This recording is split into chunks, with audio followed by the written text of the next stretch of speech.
이것을 말하고 권면하며 모든 권위로 책망하여 누구에게든지 업신여김을 받지 말라.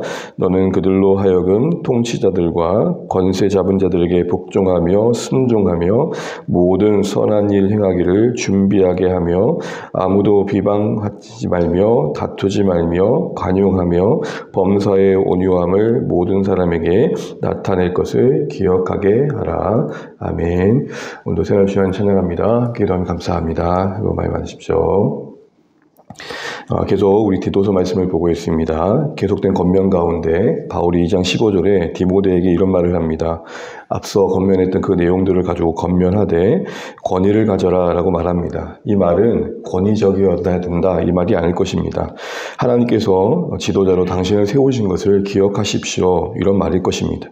그 권위를 부여하신 목적대로 교회를 섬길 수 있어야 될 것입니다. 교회가 나아갈 방향을 또 공동체가 그 안에서 어떻게 행동해야 될지를 말해야 될 것입니다. 그렇게 얘기를 하는 것이죠. 그러면서 그 권위를 나타내는 데 있어서 업신여김이 있으면 안 될 것입니다. 라고 말합니다. 이 말은 그 본인 스스로가 말하는 바와 행동하는 바에 일치를 놓치지 않아야겠다라는 것이죠. 말은 이러이러 얘기하지만 그에 뒤따른 삶이 수반되지 않으면 우리는 업신여김을 당할 수밖에 없습니다. 그런 면에서 지도자로서의 그 어떤 부여된 위치의 부르심의 무게감과 함께 책임감을 다시 한번 상기하고 있습니다. 그리고 이어지는 오늘 권면을 보게 되면 세상 속에서 국가 권력에 대해서 그리스도인들이 어떻게 살아야 될지, 특별히 그레데 지역의 사람들은 어떻게 행동해야 될지를 권면한 내용이 이어지고 있습니다. 앞에 2장 1절에서 10절의 대부분의 내용은 교회 공동체 안에 있는 구성원들이 각각의 삶의 자리에서 서로에게 어떤 모습으로 서야 될지를 이야기하고 있다면, 그리고 이어서 11절과 14절이 그 근거라면, 그래서 여러분 우리가 11절 시작이 그러지 않았습니까? 왜냐하면 하나님의 은혜가 우리 가운데 이렇게 나타나기 때문이다 라고 말했던 것처럼 동일한 논리로 3장 1, 2절은 이렇게 해야 됩니다. 세상 속에서 그리스도인들은 이런 모습을 지향해야 됩니다 라고 말을 하고 있다면 3절부터 7절까지는 왜 그래야 되는지를 이야기하는 구조로 영역은 다르지만 비슷한 구조로 이야기되고 있습니다. 우리가 3장 1절을 보게 되면 이렇게 말합니다. 너는 디도를 말하죠. 지도자에게 하는 말이 그들로 하여금 그레데에 사는 성도들로 하여금 통치자들 권세 잡은 자들에 대한 태도를 이렇게 하도록 해라 라고 이야기합니다. 특별히 1, 2절은 한 묶음입니다. 그래서 주동사는 뭐냐? 2절 끝째를 보게 되면 뭐라고 되어 있습니까? 기억하게 하라 라고 되어 있습니다. 기억하게 하라. 기억한다라는 것은 신앙에서 되게 중요한 기본입니다. 여러분 성경을 쭉 읽어보십시오. 구약 백성들이 제일 많이 들었던 말이 뭡니까? 기억하라는 겁니다. 신명기의 또 다른 주제는 기억하라는 겁니다. 기억하고 순종하라는 겁니다. 지난날 어떻게 애굽에서 너희를 구원해내셨는지, 광야에서 어떻게 너희를 인도하셨는지 기억하라라는 겁니다. 그리고 하나님께서 시내 산에서 너희에게 무엇을 말씀하셨는지 기억하라라는 겁니다. 이전날 언제 어떨 때 심판받은지를 기억하라라는 겁니다. 여러분 신앙에서 우리가 본질로부터 벗어나는 경우는 대부분 망각할 때입니다. 그래서 교회에 하는 많은 말씀의 순기능 중에 하나는 뭐냐면 이미 아는 바를 다시 한번 상기하는 겁니다. 이것은 좀 더 구체적으로 말한다면 단순히 사실을 되새긴다는 측면보다는 진부하게 여겼던 진리가 깊이 와닿는 겁니다. 여러분 서로 사랑하는 말 어찌면 되게 진부하지 않습니까? 예수 믿으세요라는 말 어떻게 보면 진부하지 않습니까? 근데 그 진부해 보이는 진리가 가슴 깊이 새겨지는 진리 될 수 있도록 하라는 겁니다. 익숙했던 진리가 좀 낯설게 보이도록 하라는 겁니다. 그게 말씀 사역자의 중요한 역할이라는 것이죠. 단순히 말씀을 나누는 시간이 정보를 공유하는 시간이 아니라 그 말씀을 들어 우리 가운데 그 진리가, 그 옛 진리가 여전히 유효한 진리이며 권위 있는 진리 되게 하는 사역을 사역자는 기억하며 해야 될 것이다 라는 거죠. 그래서 진부해 보이는 진리 안에 생명력을 부여하고 그냥 단순히 책에 기록된 사실이 아닌 우리의 삶으로 이어질 수 있도록 지도자는 말씀을 잘 나눌 수 있어야 되겠다 이런 얘기를 하고 있는 것입니다. 지도자만이 아니라 교회에 세워진 모든 직분자들, 또 모든 사역자들, 또 모든 역할들은 사실 이 방향을 지향하는 것입니다. 그러면서 오늘 이야기되는 내용들은 뭐냐면 1절을 보면 통치자와 권력자들입니다. 우리 식으로 오늘 말한다면 국가 권력에 대한 태도를 말하는 것이죠. 어떻게 말하고 있습니까? 복종해라, 순종해라, 그리고 선한 일을 행하기를 준비하도록 해라라고 세 가지 권면을 합니다. 어찌 보면 복종해라, 순종해라는 것은 같은 말입니다. 거듭 강조되고 있는 것이죠. 특별히 여러분 우리가 1장 12절을 보게 되면은 그레데 사람들의 성향이 언급됐었던 것을 기억합니다. 특별히 이 디도에게 보낸 이 목회서신에서 이야기되는 것 중 하나는 이 그레데 땅이 되게 거친 땅이었다는 겁니다. 호전적이었어요. 그래서 아무리 권력자들이 선 기능을 하고 순 기능을 하더라도 워낙 지배받는 것에 대해서 이런 어떤 권력의 구조 안에, 권위의 구조 안에 들어가는 것을 성향상 싫어하기 때문에 도의 반란이 많이 일어나고 불필요한 갈등들이 이들의 성향 때문에 많이 만들어졌던 겁니다. 그러다 보니까 복종하고 순종을 하는 겁니다. 단순히 기득권의 논리로 당연히 권리에 순종해야지 이런 측면이 아니라 그리스도인들은 선동가로 부름받은 게 아니라 더 큰 안목에서 국가 권력에 부여하신 하나님의 뜻을 헤아리고 거기에 순응할 줄 알아야 된다. 그 얘기를 하는 겁니다. 여러분 우리가 서신서를 많이 봐서 알겠지만 바울이 디모데전서 때도 그랬고 그리고 로마서에서도 그랬고 또 베드로 사도도 베드로전서 보게 되면은 국가의 역할을 분명히 인식하고 그리스도인들은 거기에 순응할 수 있어야 된다고 말합니다. 이것은 국가 권력이 절대 권력이기 때문이 아닙니다. 하나님이 부여하신 권력의 순기능 때문이죠. 그게 뭡니까? 악을 징벌하고 선을 격려하는. 그래서 군권력이 칼이 되어서 제대로 이 땅에 공의와 정의를 세운 쪽으로 간다면 그리스도인은 당연히 그 국가 권력에 순응하고 참여하는 자가 돼야 된다. 이렇게 얘기를 하는 겁니다. 좀 번외의 이야기겠지만 여러분 오늘날 이런 권위의 구조 아래 우리를 두는 것은 되게 불편하게 되는 시대인 것 같습니다. 어떻게 보면 이 땅이 그레데는 아닌데 우리 안에 그레데 성향이 더 부각되고 있는 시대가 아닌가 싶습니다. 아무 생각 없이 악에 눈 감고 불의에 눈 감으면서 권력 구조 안에 우리를 두는 것도 문제일 수 있겠지만 무조건 대드는 게 진리인 것처럼 보는 것도 문제입니다. 제 학창 시절을 기억해 보면 선생님이 정당한 말 앞에서도 대드는 애들을 보면 거의 영웅 취급받았습니다. 뭐 이런 거죠. 분위기상. 막 이렇게. 여러분 이게 분별해 보면 좋은 게 아닙니다. 왜 하나님은 우리는 보이는 그 권위 아래 우리를 두실까요? 왜 아내는 남편에게, 왜 자녀는 부모에게, 왜 국가의 시민은 국가에게 이 보이는 권위 앞에 순종하게 하셨을까요? 우리의 태도를 훈련하는 겁니다. 보이는 권력과 권위 앞에서 순종하는 걸 통해서 보이지 않는 하나님에 대한 순종을 배워가는 것이죠. 그런 측면에서라도 하나님께서는 이런 권위의 구조 속에 우리를 두시고 있는 겁니다. 이런 말은 조금 더 확장해 본다면 지도자로서 우리가 세워지는 분도 있고 그 역할을 감당하고 있지만 어느 누구도 어느 권위 아래 있지 않은 사람은 아무도 없습니다. 무슨 말입니까? 잘 인도하려면 잘 따라가는 법도 배워야 됩니다. 그래서 여러분 그런 말이 있지 않습니까?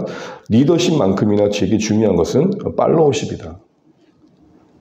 우리 자녀들이 지금 배워야 될 건 뭐냐면 자기들 생각이 있겠지만 부모의 권위 아래서 또 질서 안에서 순응한 걸 배워야 됩니다. 예속되어지고 종속되어지란 말이 아니라 정말 권위에 대해서 존중할 줄 아는 마음을 배워야 자기들이 어떤 권위가 주어졌을 때 잘 감당할 수 있는 것이죠. 자녀들만 그러겠습니까? 우리 모두가 이런 권위의 구조 안에서 우리를 둘 줄 알아야 됩니다. 그 안에서 하나님의 마음을 알고 하나님의 크신 뜻을 볼 수 있어야 되는 거죠. 그래서 어떻게 보면 그 모든 구조 속에서 나 자신을 처복종시키는 훈련을 할 줄 알아야 됩니다. 권위 아래 있어 보지 않으면 자아가 시퍼렇게 살아서 그 권위가 오히려 무기가 되는 경우를 종종 보게 됩니다. 그러지 않도록 국가 권력에 대해서도 이런 순종을 요구하시는 것이죠. 더 나아가서 이렇게 적극적인 이야기를 합니다. 모든 선한 일 행하도록 준비시켜라. 맥락상 보면 어떤 국가 권력자가 통치자가 집행하는 어떤 정책이나 방향이 하나님 뜻에 부합한다면 무관심이 아니라 적극적으로 할 수 있어야겠다 이렇게 말하는 겁니다. 여러분 우리가 이렇게 보면 그리스도인다워야 된다는 거 안에 책임 있는 한 시민의 역할을 감당하는 것입니다. 국가 권력 자체를 악하게 여기면서 비관적으로 보는 것도 문제이고 국가 권력을 절대시해서 순응을 넘어 거의 순봉하듯이 하는 것도 문제입니다. 그러나 우리는 권력계에 주어진 그 권한을 따라서 공익을 추구하고 이 땅에 하나님 나라의 가치를 실현하는 정책들이 있다면 적극적으로 참여할 수 있어야 된다는 겁니다. 차별을 철폐하고 불공평을 해소하고 환경의 어떤 보호를 위해 노력하고 이 땅의 전쟁과 그리고 가난함과 또 소외된 것들을 해결해가는 방향으로 정책이 펼쳐질 때는 우리 모습 속엔 적극적인 협력이 필요하고 참여가 필요하다는 겁니다. 우리가 아직 뭐 선거철이 이제 뭐 또 지나가고 또 오겠지만 한 개인의 시민으로서 민주 시민으로서 참여할 수 있는 중요한 것 중에 하나는 그런 분별 가운데 주어진 선거권을 놓치지 않는 것도 한 방법일 것입니다. 더 나아가 전문화된 시민단체를 통해서 우리에게 조금 더 그런 정책적인 방향에 맞는 부분들이 있다면 함께 돕고 후원하는 것도 방법일 것입니다. 요즘은 뭐 반상회 같은 거 하는지 모르겠지만 제가 알고 있는 한 목사님은 그 반상회도 참여해가지고 또 한 주민으로서 역할을 또 감당하는 선한 이야기도 들어봤습니다.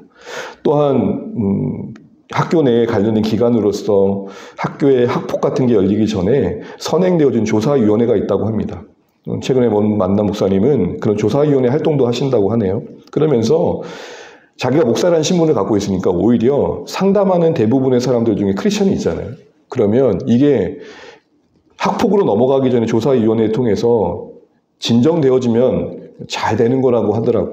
그래서 문제시 되기 전에 그리스도인으로서 이런 상황 이렇게 하면 어떨까 이런 겉면 속에서 그래도 작지만 그런 갈등을 해소하는 쪽으로 역할을 감당한 이야기를 들었습니다. 돌아보면 참 많은 것 같습니다. 이런 일에 그리스도인들이 무관심하면 안 된다라고 이야기를 하는 겁니다. 2절에 이어서는 그런 그 국가 권력에 대한 태도를 구체적으로 권면하면서 이제 보편적으로 어떻게 살아야 되는 때 네 가지를 말합니다. 우리 2절 말씀 읽고 마무리하겠습니다. 시작. 아무도 비방하지 말며 다투지 말며 관용하며 범사의 온유함을 모든 사람에게 나타낼 것을 기억하게 하라. 아멘. 1, 2절 다 기억하게 하라는 묶음 속에 2절에서는 네 가지가 나오죠. 비방 말며 다투지 말며 관용하며 온유하라. 이건 동정의 앞뒤와 같습니다. 부정적인 명령으로 다투지 말고 다투지 말고 비방하지 말라가 한 면이라면 또 한 면은 그것이 관용으로 온유함으로 나타나야 된다. 그 얘기를 하고 있는 것이죠. 특별히 여러분, 이 비방하지 말라는 것은 거칠게 대하지 말라는 겁니다. 우리가 정당한 판단을 할 수 있겠지만 그리스도인이 이런 말 들으면 안 된답니다. 이런 말 들으면 안 된다는 거죠. 야, 진짜 못됐다. 저렇게까지 하냐. 이런 욕을 먹은 어떤 태도는 우리가 자제할 수 있어야 되는 겁니다. 특별히 어떤 이기적인 목적에 성도가 지나치게 논쟁적이거나 너무 그 자신의 호전성을 드러내게 되면 하나님의 이름이 욕되게 될 수 있는 경우가 있다는 거죠. 예수 믿는 사람들이 저렇게 지독해서 어떻게 이런 말 들으면 안 된다. 지금 그 얘기를 하는 겁니다. 지나친 비방이 다툼으로 이어지게 되는 것들을 지양해야 된다는 것이죠. 적극적으로는 관용과 온유함이 필요하다고 합니다.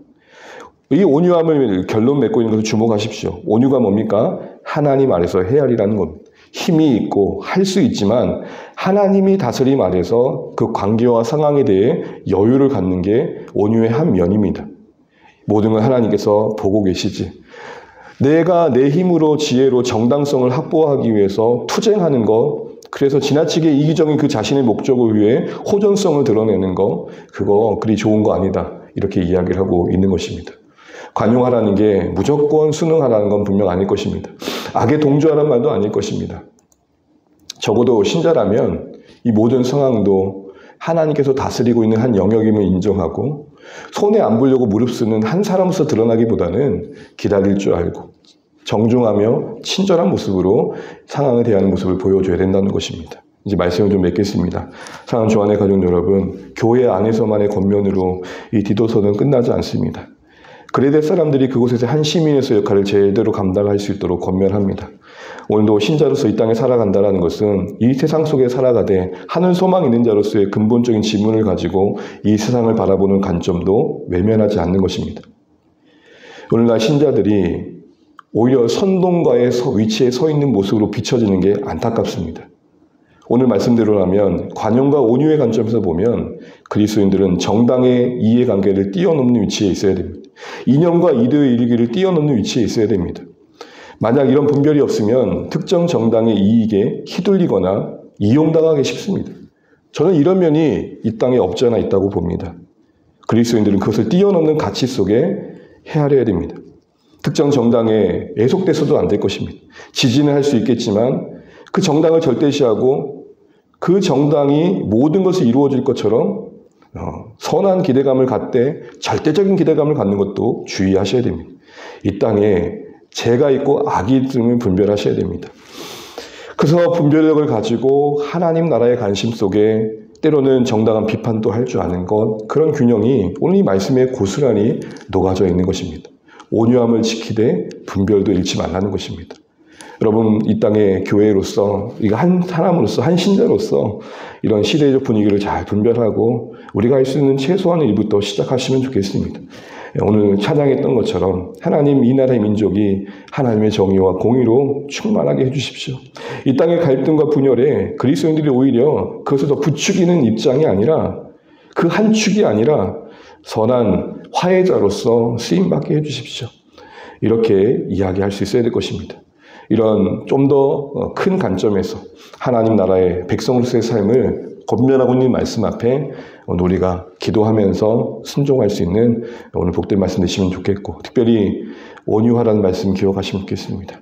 바꿔 말하면 하나님께 맡기고 기다릴 줄 알아라, 이렇게 말씀하십니다. 쉽지 않지만 내가 풀어가는 것보단 하나님이 풀어가시는 게 오히려 더 선할 수 있다는 것 인정하면서 하나님의 은혜에 의지하고 우리 모든 복잡한 관계와 문제들도 풀어갈 수 있는 우리의 삶 되시면 좋겠습니다. 오늘 주신 권면을 따라 기도하며 순종하시는 복된 하루 되시기를 주여 축복합니다. 기도하겠습니다.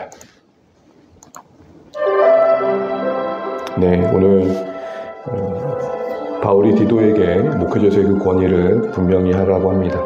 권위적이란 말이 아니라 그 지도자의 역할을 하나님의 부르심에 합당하게 잘 감당해내라는 것입니다. 일치되지 않은 언행으로 업신여김 당하지 말라 말씀합니다. 더 나아가 국가 권력과 또 한 시민으로서의 어떤 모습으로 살아내야 될지를 이야기합니다. 참 이렇게 보면 성경은 우리 인생에 참 많은 것들을 다루고 있는 것들을 보게 됩니다. 교회 안에서의 삶만이 아니라 교회 밖에서 우리 일상 속에서 우리 언어 속에서 혹시 비방받을 만한 것 또 다툼을 일으킬 만한 건 없는지를 돌아봅니다.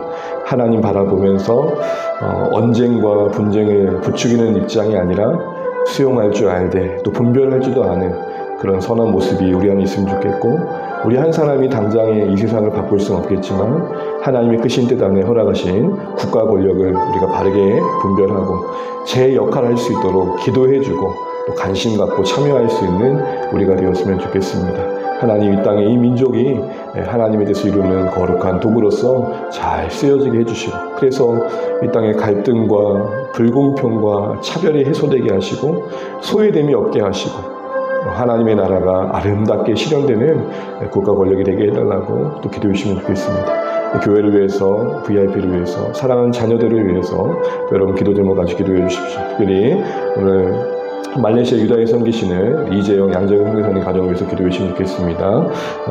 사역지위에 은혜가 있도록 우리 사모님 수술 후에 잘 회복되실 수 있도록 기도해 주십시오. 어제 잠깐 소통을 했었는데 수술은 잘 마치셨다고 합니다. 건강 이후에 예후 과정이 잘 좋을 수 있도록 기도해 주시면 좋겠고, 이제 8월에 한번 국내에 들어오시는데 그 모든 일정에도 평안이 있도록 기도해 주시면 좋겠습니다. 같이 기도하시겠습니다. 하나님 아버지 감사합니다. 오늘 우리에게 허락하신 날 말씀 가운데 시작합니다. 주님, 오늘